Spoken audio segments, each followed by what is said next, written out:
a friendly spring landscaping ask on behalf of our watershed. Say no to weed barrier.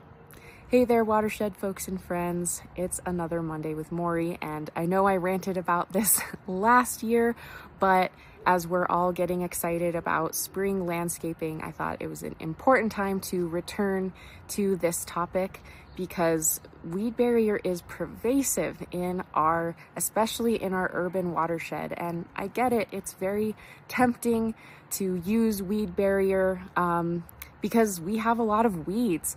But there are a few big important reasons why weed barrier is really bad for watershed health.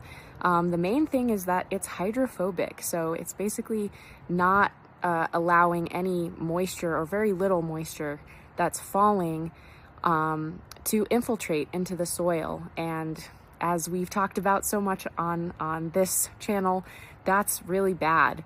It's also really bad for soil health generally. It starves the soil of water, of oxygen, of light, of the ability for microbes to proliferate and do their work in the soil.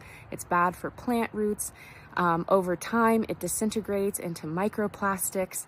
It's just really awful. So it breaks my heart to see new weed barrier going in, as tempting as it might be, but there are more effective and long-term sustainable ways to reduce weeds, especially through mulching, through composting, through seeding with native plants. There's lots of great resources, but even go to a local nursery and chat with them a little bit. Let's use less weed barrier on our landscape.